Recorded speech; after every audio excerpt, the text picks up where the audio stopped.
सभी साथियों को जय भीम। मैं रवि कुमार, आप देख रहे हैं अम्बेडकर प्राइम चैनल।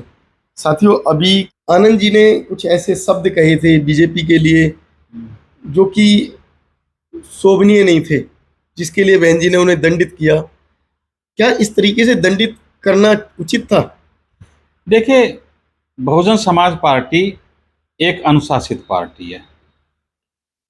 कोई बहुजन समाज के नेता पे या पार्टी पे उंगली उठाए, माननीय बहन जी पहले ही उसमें संज्ञान लेती हैं। जबकि आकाश आनंद जी ने ये कहा है कि जो सदियों से आपका हक छीन रहे थे और वो 5 किलो अनाज पे आपको हाथ में कटोरा दे दिया, यदि कोई वोट मांगना आए तो उस कटोरा को अपने उसके हाथ में दे देना। एक तो ये कहा था। दूसरी बात यह है कि भाई आतंकवादियों की सरकार है। देखिए, जो लोग आज भी गरीबों का हक खा रहे हैं, उनको सता रहे हैं, बहन बेटियों पे अत्याचार हो रहे हैं, उन पे कार्रवाई नहीं हो रही। मैं मानता हूं आप बुलडोजर चलाओ, लेकिन उन पर भी तो बुलडोजर चलाओ जिन पर चलना चाहिए। हाथरस में मनीषा वाल्मीकि के साथ में, उस बहन के साथ में गंदी हरकत हुई, बलात्कार किया, उनके घर पर चला बुलडोजर? नहीं, मार दिया उसको, सही। उनके घर पर नहीं चलाना बुलडोजर। लेकिन उसको टिकट भी तो दे दिया इस बार फिर। और उनको जो है ना, ऐसे लोगों को सम्मान करते हैं। तो यदि कहीं ना कहीं आकाश आनंद जी के जो है ना विचारों में सत्यता है, तो और सत्यता माननीय बहन जी ने, क्योंकि ये लोग क्या है कि ये दूसरे लोग बहुजन समाज को राजनीति करने, ये नहीं चाहते कि बहुजन समाज भी राजनीति करे, तो उन पर तरह तरह के आरोप लगाकर उन पर प्रतिबंध लगाना चाहते हैं। ये इस देश में बवाल हो, इसीलिए माननीय बहन जी ने, और क्योंकि माननीय बहन जी तो बहुत सुलझी नेता हैं, बहुत ऊंचे विचारों के नेता हैं, उन्होंने पहले ही कहा भाई ठीक है, हम और सिखाएंगे। और माननीय बहन जी अब उनको और अच्छा जो है ना आकाश आनंद जी को सिखा रही हैं, और आने वाले समय में आकाश आनंद जी इस देश का चेहरा होंगे। सर, पार्टी से क्यों निकाला? नहीं, पार्टी से निकाला, मैं बता तो रहा हूँ, मैं, ये देश के मनोवादी मीडिया, मनोवादी विचार के लोग वो नहीं चाहते कि जो है मतलब ये लोग आगे बढ़ें। तो इसीलिए जो है ना वो जिस दिन उन्होंने आकाश आनंद जी का ये स्टेटमेंट आया था, तो उससे अगले दिन ही एक जो बीजेपी के प्रवक्ता ने बोल दिया कि इनको राजनीति करना हम सिखा देंगे। तो इस तरह के जो है ना इनके विचार हैं।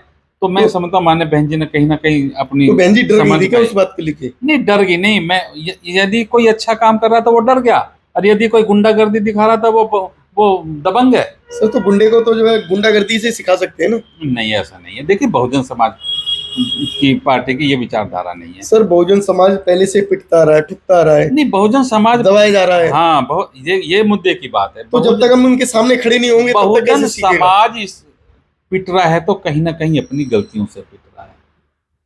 जब बहुजन समाज को ये पता है कि हमारे साथ में जो है ना ये हरकतबाजी हो रही है, और बहुजन समाज की बात को केवल माननीय बहन जी ही उठा सकती हैं, तो बहुजन समाज क्यों नहीं मिलकर सारा बहन जी के साथ हो जाता है? सर, बहन जी कोई गठबंधन की बात कर रहा है, कोई किसी की बात कर रहा है, और जब नए नए दल बनाओगे तो भैया बल नहीं मिलेगा, फिर पिटोगे तो कोई कुछ नहीं करने वाला। इसलिए सबको एक साथ होकर माननीय बहन जी का साथ देना चाहिए। सर, लेकिन बहन जी के ऊपर आरोप लग रहे हैं कि छोटी छोटी पार्टियों को अपने साथ वो रखना नहीं चाह रही हैं। जैसे चंद्रशेखर आए दिन आरोप लगाते रहते हैं। अच्छा चलो, मीडिया साहब, मैंने एक दिन आपसे भी ये बोला था कि माननीय जो दूसरे लोग हैं जो ये आरोप लगाते हैं तो वो मिलाना नहीं चाहती। भाई, गाजियाबाद में पश्चिमी उत्तर प्रदेश के प्रभारी रहते हैं, मैंने उनसे भी रिक्वेस्ट की, वो कह रहे ठीक है, कोई मिले हम तो बहन जी के साथ पास ले जाएंगे मिलाने। लेकिन ये मिलने के लिए तैयार तो हो गए, मिले तो सही। ये केवल इमोशनल ब्लैकमेल करते हैं, नहीं चाहते, क्योंकि इन लोगों को पीछे से बीजेपी और कांग्रेस ने पुश कर रखा। इस समय जो है चंद्रशेखर को बहुत बड़ा धक्का लगा है, क्योंकि वो गठबंधन की बात कर रहे थे, उन्हें कहीं से कहीं तक गठबंधन में रखा गया। देखिए, अपनी अपनी पार्टी में चेहरे उतार दिए। देखिए, असलियत बात है क्या है कि जो हमारा समाज अभी तक भोला है, वो समझता है कि जो दूसरे लोग हैं वो हमें अपना लेंगे। अरे भैया, वो नहीं अपनाएंगे। तुम उनके साथ में कितना ही बार जाकर कितना ही रो लो, कुछ हुआ नहीं, रहेंगे वो। और यही यदि इतना प्रेम मान्य बहन जी के पास जाके दिखा देते, मान्य बहन जी से कहते कि बहन जी मुझे भी अपने साथ ले लो, तो बहन जी उनको जरूर साथ ले लेती। दूसरे के वहां जाकर गुलामी करेंगे, रोएंगे, गिड़गिड़ाएंगे और अपने आप को कहेंगे कि नहीं हमें बुला नहीं रहे, तो बेवकूफ बना रहे हैं ना ये दूसरों का। सर एक बात और समझ नहीं आती, देखो हमारे बहुजनों में अभी तक चंद्रशेखर जो कि बोलने में क्षमता रख रहे, अभी आनंद जी निकल गए बोलने में, जो है एक ऐसी प्रक्रिया आई निकल के जिससे बहुजनों को अच्छा लगा, बहुजन उनके प्रिय हो गए। अब बहन जी अगर इसी तरीके से मतलब सहयोग ना करके और निकाल देंगी, निकलने के बाद जो जिस आदमी में जज्बात हैं नेता बनने के, तो दूसरी पार्टी में चले जाते हैं। तो ऐसे बार बार नेताओं को निकालना क्या उचित है? बहुत से नेता निकाल दिए बहन जी ने। देखिए सुनो, जो जो दूसरी पार्टी में गए हैं वो सुखी नहीं है। बहन जी ऐसे किसी को नहीं निकालती, वो जरूर कहीं ना कहीं उनको गुलामी करते पकड़े जाते हैं। अपने यहाँ पे अपनी पार्टी में रहते हैं तो क्षेत्र में जाके काम नहीं करेंगे, फिर दूसरी पार्टी में जाएंगे, वो सोचेंगे कि मेरा यहाँ पे सम्मान, ना उनको वहाँ पे सम्मान मिलता ना मान मिलता, चुप गड़े रहते हैं, चुप घर में पड़े रहते हैं। जो बहुजन समाज पार्टी के मिशन से हटकर दूसरी पार्टी में गए हैं, उनकी कहीं पूछ है आज?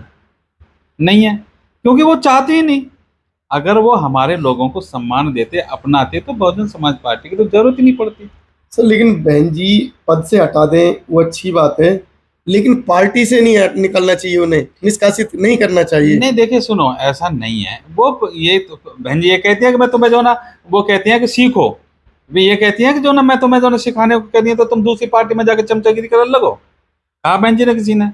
अच्छा, निकालने का उद्देश्य क्या रहता है? निकालने का उद्देश्य ये रहता है, यदि आप कुछ गलती कर रहे हो तो उस गलती को जो है ना सोचो और उस गलती को दुरुस्त करो और मजबूत आगे फिर आओ और आप फिर आगे बढ़ो। तो मान्य कैसे बहन जी, आएंगे? देखिए मान्य बहन जी ही उनको सबको सम्मान देकर आगे बढ़ाती, नहीं कोई भी नहीं है। मैं दावे के साथ कहता हूं, यदि बहुजन से मैं यदि मैं आपके सामने बैठा बात कर रहा हूं तो ये मान्य बहन जी की बदौलत है, बहुजन समाज पार्टी की बदौलत है, अन्य तो और कोई नहीं पूछ रहा, ना पूछेगा। तो अभी की जो जो चुनाव हो रहे हैं उसकी स्थिति में आप क्या देख रहे हैं? जगह जगह बहुजनों को पीटा जा रहा है, उन्हें वोट नहीं डालने दिया जा रहा है, तो उसको कहाँ देखते हैं? देखिए सदियों से ये होता आ रहा है, ठीक है। और अब यदि थोड़ा बहुत डर है तो वो बहुजन समाज पार्टी का डर है, नहीं तो बिल्कुल ना। जिस दिन बहुजन समाज पार्टी खत्म होगी ना, तो इस देश में दबे कुचले लोगों को ये वोट नहीं डालने देंगे। अब तो इनको डर है, कार्रवाई होती है। क्योंकि जहाँ पे अभी जो ना, अभी एक हरदोई में घटना हुई है, जो हमारे बहुजन समाज पार्टी के कार्यकर्ता को उन्होंने पीट पीट के मारा, बहन जी ने अगले दिन उनसे संज्ञान ले लिया, फोन पे बात की, ठीक है ना। देखिए सत्ता में जब तक नहीं आओगे जब तक कुछ नहीं हो सकता। सत्ता में आने के लिए सब कुछ छोड़ दो और बहुजन समाज पार्टी को मजबूत कर लो। जिस दिन आपने सत्ता में आ गए तो किसी की हिम्मत नहीं आपकी तरफ को कोई देख भी ले। सर एक और मेरी दुविधा है मन में, जो लोग उठाते हैं कि बहन जी आप तो जा नहीं सकती हैं क्योंकि उम्र का तक एक जज्बा भी होता है, लेकिन बहन जी अपने उस जिले के नेताओं को या अपने सेंटर के नेताओं को ये कह सकती हैं कि उस परिवार से जाके मिले। आपका कोई भी नेता ऐसी जगह क्यों नहीं पहुंचता है? देखिए सबसे पहली बात तो यह है कि यदि आप ये कह रहे हैं कि बहन जी नहीं जा सकती इतनी उम्र में, अभी बहन जी इतनी सारी रैली कर रही हैं, इतने पूरे जो है ना देश में जो है ना जाती हैं, घूमती हैं, इस मिशन को चला रही हैं, तो ये तो बेकार की बात है। दूसरी बात ये कि जहाँ भी कोई घटना होती है, माननीय बहन जी ने अपना एक वो बना रखा प्रतिनिधि मंडल, जहाँ भी जिस जिले में घटना होती है उस जिले के कोऑर्डिनेटर और उस जिले के जिलाध्यक्ष, उनको बहन जी ने आदेश दे रखे हैं कि जहाँ भी इस तरह की घटना होती है तुरंत वो उसके वहाँ जाएं और जो पीड़ित लोग हैं उनसे जाके मिलें, और वो मिलते भी हैं। लेकिन क्या है कि हमारे लोगों का जो ना गलत प्रचार तो बहुत होता है, अच्छी बात को कोई नहीं बताता, जबकि जहाँ भी घटना होती है बहुजन समाज पार्टी के ही लोग वहाँ पे पहुँचते हैं और कोई नहीं पहुँचता। तो अभी जो चुनाव के अभी 2 चरण बाकी हैं, उसमें एक चरण तो 25 तारीख का है और दूसरा 1 तारीख का, तो उस चरण को कैसे आप देख रहे हैं? और अब तक जो है कितनी वोट, मतलब कितनी सीट्स आपकी आने की उम्मीद है? देखिए ऐसी बात नहीं है, बहुजन समाज पार्टी मजबूती से उभर रही है, लोग बाग बहुजन समाज पार्टी का साथ भी दे रहे हैं, दलित मुस्लिम और अन्य लोग भी जो है ना बहुजन समाज पार्टी का साथ दे रहे हैं, और सीट आएंगी। यूपी में कितनी सीट ला सकते हो आप? देखिए यूपी में सीट मैं समझता हूँ कि जो है ना यूपी को छोड़ पूरे भारत से सीट आएंगी और सेंटर में मुझे ऐसा लग रहा है कि इस बार कोई मेजोरिटी में नहीं रहेगा, ये जो मेजोरिटी में नहीं रहेगा। मेजोरिटी में नहीं रहेगा, और बहन जी जो है ना निर्णायक भूमिका में होंगी। अगर मेजोरिटी में नहीं रहेगा तो बहन जी क्या अगर किसी को अपना जो है वोट देने के लिए अपनी पार्टी को लेके जाएंगी या कोई उनसे पार्टी का सहयोग मांगेगा तो उस बीच में क्या उनकी डिमांड होगी?